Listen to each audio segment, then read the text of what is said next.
दोस्तों इस वीडियो का हमारा टॉपिक रहेगा विलियम वर्ड्सवर्थ की एक लंबी पोएम द सॉलिटरी रीपर, जिसे लिखा गया था 1805 में और पब्लिश किया गया था 1807 में विलियम वर्ड्सवर्थ की poetic collection poems in 2 volumes में।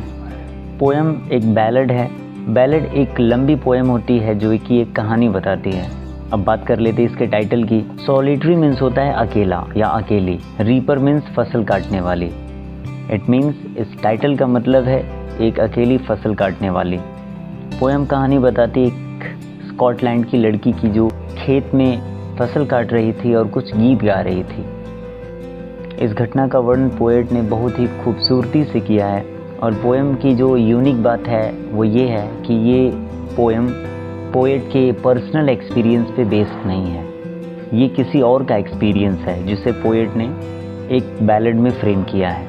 पोएम 4 स्टेंजाज में डिवाइडेड है और हर एक स्टेंजा में 8 लाइन्स हैं, यानी टोटल 32 लाइन्स है इस बैलेड में। पोएम की थीम है everlasting beauty and sorrow. Poem की राइमिंग स्कीम है ABABCCDD। तो चलिए दोस्तों बिना देर किए लेट्स गेट स्टार्टेड। ये पोएम का पहला स्टेंजा है और पोएम बहुत ही अब्रप्टली स्टार्ट होती है। The poet says, behold her single in the field. Behold means देखना। उस अकेली लड़की को उस खेत में देखो। योन सॉलिटरी हाईलैंड लैस। उस पहाड़ी अकेली लड़की को वहाँ खेत में।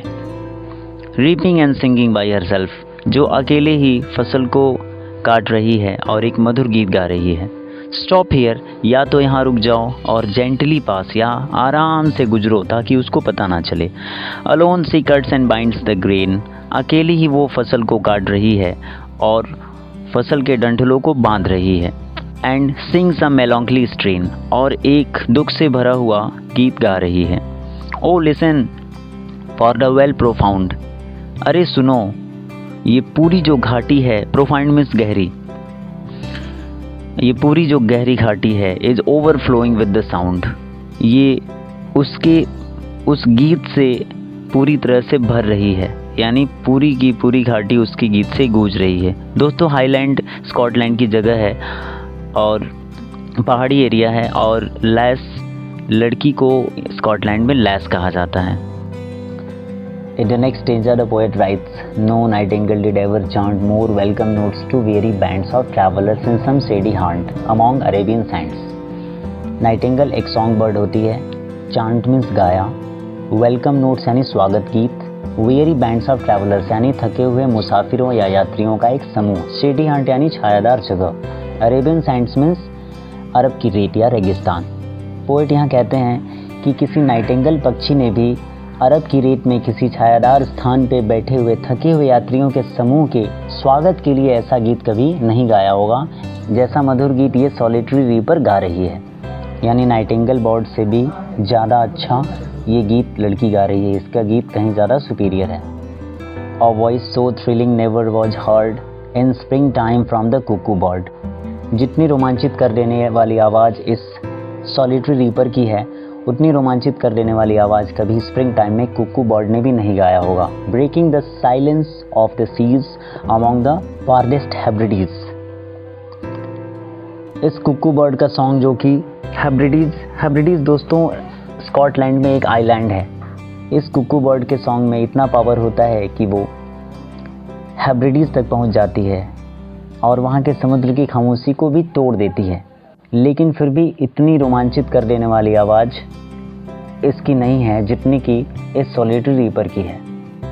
इस स्टेंजा में पोएट 2 सॉन्ग बर्ड्स नाइटिंगेल और कुकू बर्ड, इन दोनों के गीत से उस लड़की के गीत की तुलना करते हैं और कंक्लूड करते हैं कि उस लड़की के गीत की माधुर्यता और उसका प्रभाव कहीं ज़्यादा अच्छा है इन दोनों सॉन्ग बर्ड्स के गीत से।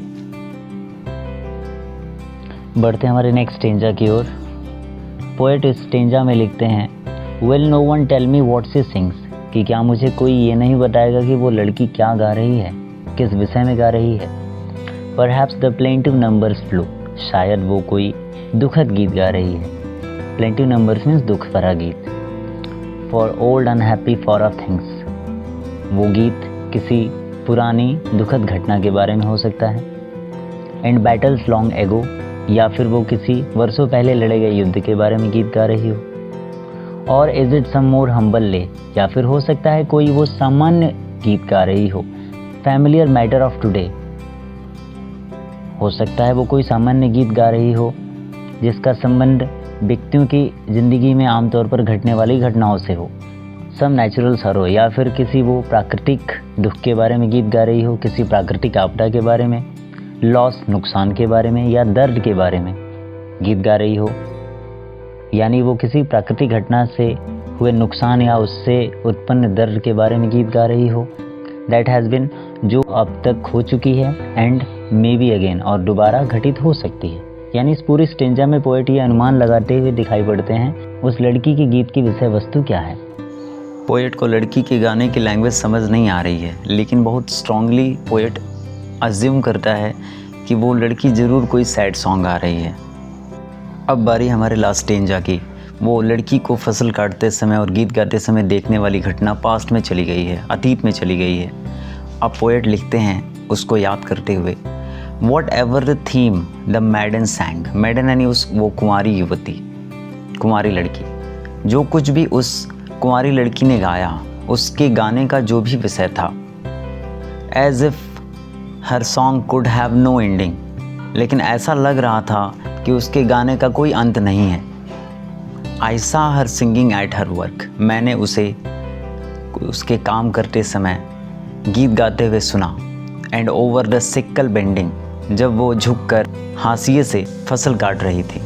दोस्तों, हाशिया एक औजार होता है जिससे फसल काटी जाती है। आई लिसेंड मोशनलेस एंड स्टिल, मैंने उसके गीत को बिना हिले डुले एकदम शांत होकर सुना।